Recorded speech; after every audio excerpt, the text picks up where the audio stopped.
Muhawe ikaze inshuti bakunze ikiganiro neza kinyura kuri Danis TV mugezweho nanjye Ndahiro Clementine. Uyu munsi turaganira ku nsanganyamatsiko igira iti iyo utakaje kwizera inzozi zawe ntuzigeraho, mu bundi buryo inzozi zawe zakwangirika. Bavandimwe bakunze ibineza, ubuzima ni urugendo rurerure rugizwe n'intambwe nto n'inini.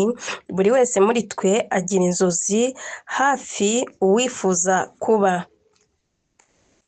rwiyemezamirimo ukomeye, undi akifuza kuba umunyamakuru, umuganga, umuhanzi, umuyobozi cyangwa umuntu ukomeye wubakiye ku ituze, ariko ari ikintu kimwe gishyira itandukaniro hagati y'abagera ku nzozi zabo n'abazisigasira mu bitekerezo gusa. Kwizera.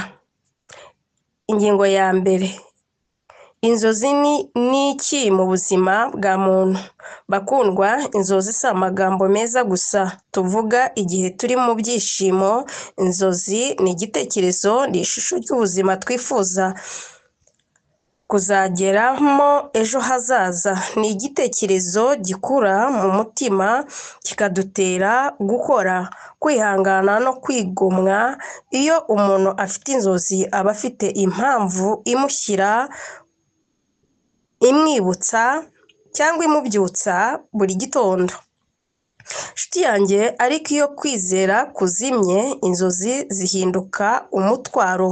Umuntu utagira kwibaza ati ese birashoboka koko?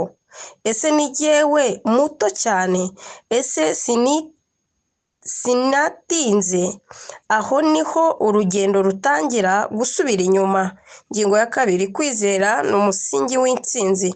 Kwizera ni ukwiyemeza cyangwa kwiyemeza, si ukwibona, si ukwemera ko ushoboye, ahubwo ni uko hari imbogamizi. Abantu benshi bageze kure mu buzima babanje kunyura mu bihe bikomeye. Urugero, Oprah Winfrey yakuriye mu buzima bugoye cyane, ariko ntiyigeze areka kwizera ko ashobora guhindura amateka ye. Uyu munsi ni umwe mu bagore bazwi cyane ku isi mu bijyanye n'itangazamakuru n'ubucuruzi. Nshuti yanjye, niyo urebye mu muziki, Celine Dion yatangiye aririmba mu muryango woroheje cyane, ariko kwizera n'impano ye nibyo byamugejeje ku rwego mpuzamahanga. Bakundwa, aba bose batandukanye ariko bafite icyo bahuriyeho: ntibigeze batakaza kwizera mu nzozi zabo. Icya gatatu, impamvu abantu batakaza kwizera inzozi zabo. Hari impamvu nyinshi zituma umuntu atakaza icyizere. Kunengwa no guteshwa agaciro. Hari abakunze babwirwa ko ntacyo bazimarira. Iyo amagambo ayubakiye mu mutima ashobora kumubuza kwizera inzozi ze. Gutsindwa inshuro nyinshi. Iyo umuntu agerageje inshuro nyinshi bikanga, ashobora gucika intege, ariko gutsindwa si iherezo, ni isomo. Kwigereranya n'abandi. N'imbuga nkoranyambaga zituma tubona ubuzima bw'abandi busa n'ubutunganye. Umuntu akibaza impamvu we ataragera aho abandi bageze, akumva ko ntacyo ashoboye. Ubwoba bwo kunanirwa. Hari abatinya gutangira kubera gutinya ko bazaseba cyangwa batazasekwa.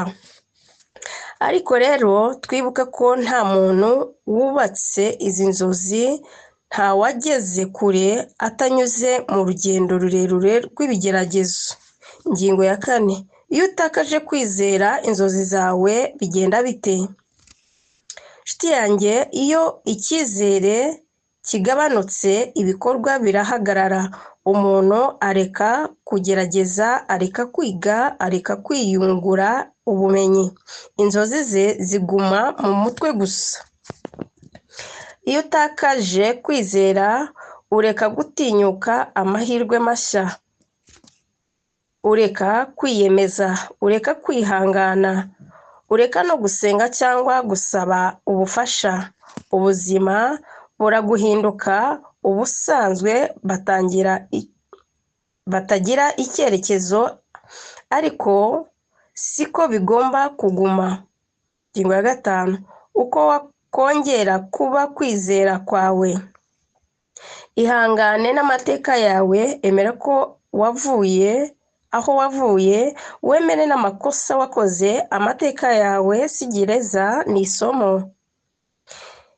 Ihere ku ntambwe nto, ntutegereze ko ibintu bihinduka icyarimwe. Tangira n'icyo ushoboye uyu munsi. Ihereza igihe cyo gukura nta mbuto itanga umusaruro uwo munsi yatewe. Buri kintu kigira igihe cyacyo. Ishyire mu bantu bagutera imbaraga. Gumana n'abantu bagushyigikira bakakubwira ko bishoboka. Senga kandi wizere Imana, kuko abantu benshi kwizera Imana bibafasha gusubira mu murongo igihe bumva bacitse intege. Ingingo ya 6, inzozi zisaba kwihangana. Hari umugani uvuga ngo ushaka kugera kure agenda gahoro ariko adahagarara. Kwihangana ni umwambaro wifubika kugera ku ntsinzi. Abantu benshi tubona batsinze uyu munsi tuba tubabonye ku musaruro, ariko ntituba tuzi ibigeragezo banyuzemo, ntituba tuzi amajoro baraye badafite amahoro, ntituba tuzi inshuro batsinzwe. Nshuti zanjye, ariko icyo twakwiga ni uko bose bagumye ku nzozi zabo bakizera. Ingingo ya 7, ijambo ku rubyiruko. Urubyiruko rwacu rufite inzozi nyinshi kandi nziza. Ntizizagire uwababwira ko mutazazigeraho. Nubwo aho muturuka hashobora kuba hadatanga amahirwe menshi, icyizere n'umurava bishobora kubahindurira ubuzima. Ntihakagire gutsindwa kumwe kubera impamvu yo kureka burundu, ahubwo mufite nk'intambwe ibegereye ku ntsinzi. Ingingo ya 8, kwizera ni icyemezo. Kwizera si uko buri gihe wumva umeze neza. Hari igihe uzumva unaniwe, wacitse intege, ubona ibintu byanze, ariko kwizera ni icyemezo ufata buri munsi. Nzakomeza.